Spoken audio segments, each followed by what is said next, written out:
Modern Real Estate Practice, page 307.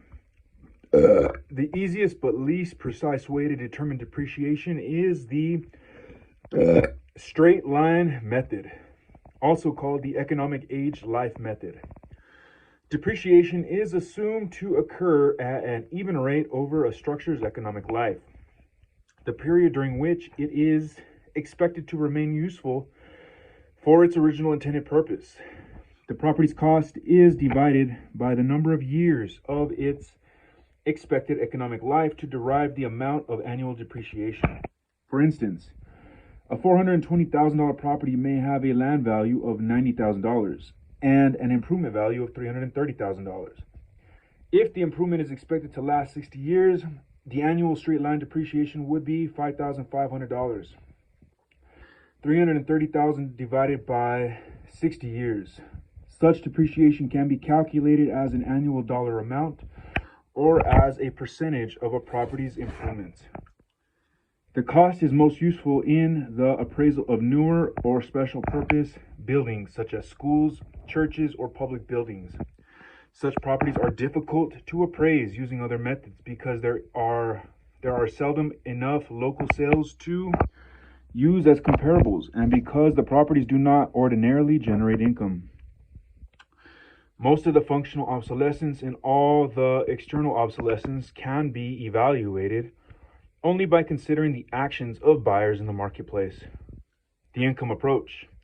The income approach to value is based on the present value of the right to future income. It assumes that the income generated by a property will determine the property's value.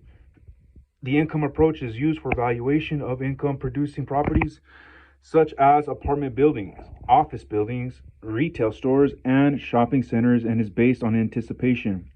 A simplified version of the computations used in applying to income approach is shown in figure 16.5.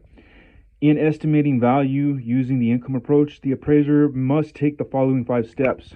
Number 1, estimate the property's annual potential gross income. An estimate of economic retail income must be made based on market studies.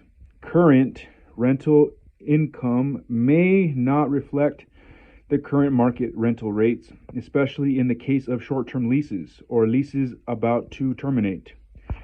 Potential income also includes income to the property from such sources as vending machines, parking fees, and laundry machines.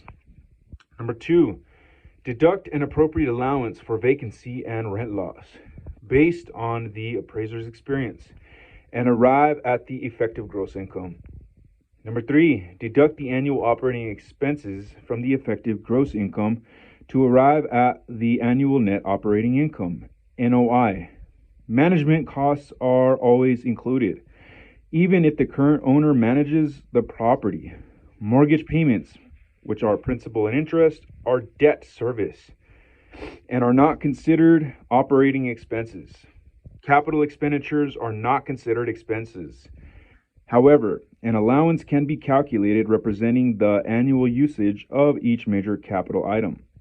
Number 4, estimate the price a typical investor would pay for the income produced by this particular type and class of property. This is done by estimating the rate of return or yield that an investor will demand for the investment of capital in this type of building. This rate of return is called the capitalization rate or cap rate and is determined by comparing the relationship of net operating income with the sales price of similar properties that have sold in the current market. For example, a comparable property that is producing an